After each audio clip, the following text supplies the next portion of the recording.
Today I'm bringing guys a brand new sports cards video. In today's video, I'm going to be breaking down why I believe a lot of card shows are in massive trouble right now. Why I believe a lot of the card shows that have recently started, a lot of the newer shows, I believe may not last a very long time. Now, before we get into that, I did want to say, this video is just purely based on what I'm noticing. Of course, I do see a lot of opportunities for specific card shows if they're able to innovate, if they're able to make a name for themselves. So I just want to put that out there before that. I'm not saying all card shows are going down, but in this video, I'm kind of going to explain how the space has become super crowded and why I am personally pretty worried for a lot of these newer card shows. So as you guys know, the card show scene over the last year has really picked up.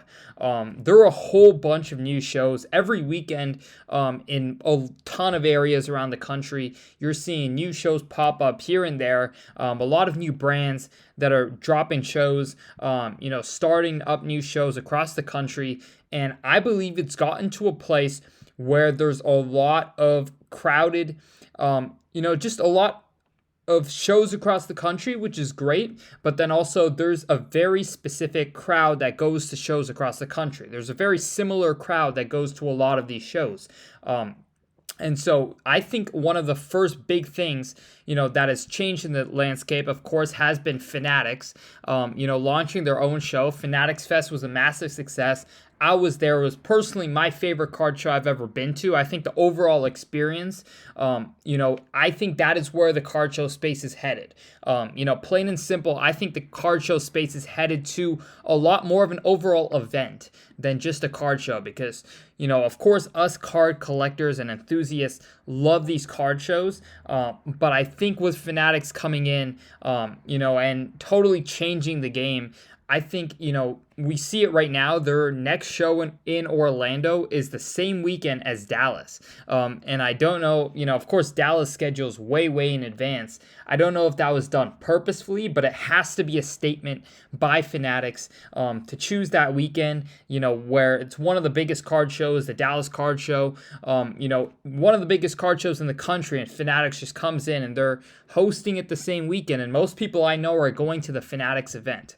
And so I think that is definitely, one, they're likely going to be buying out card shows, in my opinion. I think they're going to be buying out, whether it's a Burbank or a Dallas. I don't think Burbank, but maybe a Dallas, maybe a smaller card show, maybe Nashville or Culture Collision or whatever it is. But I think there could be a lot of card shows that could be potentially primed for Fanatics to buy them out and revamp them because I truly think Fanatics, their infrastructure, what they have going, there aren't many other card shows that can really, compete with them or just in general, the athletes they can bring, the experience that they give, for dealers, they're given, the showcase, a very clean, nice showcase there. There's a lot of entertainment. As we saw in Fanatics Fest, there were multiple stages, there were multiple panels, so many athletes, countless celebrities. So it's really hard to beat a company the size of Fanatics. And I think that is why a lot of the smaller shows, just the amount of card shows there are and how Fanatics is changing the game. I think a lot of these smaller card shows are going to have to really either innovate and make a name for themselves, or it could be tough for them to get attendees if Fanatic continues to ramp up shows and buy out shows and transform the whole card show space.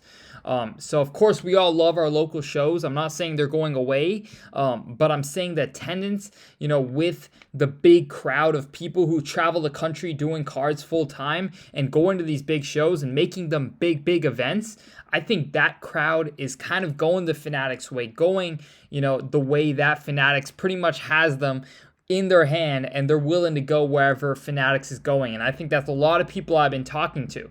I think Dallas has kind of been the first big show to really see, oh, damn, the same weekend, Fanatics is hosting their show, and it's going to be tough for them to compete because of all that Fanatics brings to the table. So I think, it could be a statement. Maybe they're trying to buy out Dallas and they're trying to do this to just kind of show their power. I don't know what it is. Or it could just be a pure coincidence that they didn't really care when they scheduled it. but I definitely think we're in a space where the card show scene is changing dramatically. We've seen so much growth in the card show space. Probably so many people saw big opportunities in starting a card show. And this is also, one of the slowest times of the year for card shows. Towards the end of the year in the fourth quarter, you don't see as many card shows on. But I think this year's just totally different. I go to a lot of shows up in the Bay Area by San Francisco side, and I'm telling you, like every single weekend, there's one, if not multiple shows going on in my small little area. So I can only imagine bigger spaces like LA. Of course, New York is getting good shows now. There's pretty much not many places around the country, that are really missed at all. And I think that's a great sign. On top of that, you have the big Dubai card show coming up. You have the big Macau card show coming up again. So I think a lot of these international shows are also changing the game because, sports card shows are not just around the US now. And I think that brings in a whole different perspective to card shows. When you're traveling the world going to card shows, when there's people from all around the world getting into cards, especially in wealthy countries, like China and Dubai, places that people have a lot of money. So I think that's definitely a major change. I know a ton of people going to the Dubai card show in November, a ton of people going to the Macau card show in November. But when you just look at the sheer amount of big shows that are on these lists, it is pretty spectacular. And I think the international card shows, Fanatics coming in, those two big things I think are changing the game. And then, of course, just a sheer amount of card shows coming up. I think it's a very competitive space, and I think a lot of these local shows are going to have to innovate, as I said. But yeah, I really hope that you guys still enjoy going to card shows, that you guys still enjoy the innovation that's going on in the space. I think it's a very exciting time for the people going to the shows. Of course, for the people running the shows, it's probably a stressful time. For the people going to the shows, it's amazing. There's so many new card shows. There's so many new innovations between Fanatics, of course, international card shows coming up. So I really hope y'all enjoyed this video. Drop a like and a comment.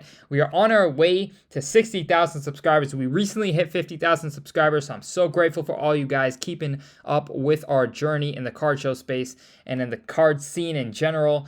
So I hope to see you guys at a show soon, and I'll catch you guys in the next video. Peace.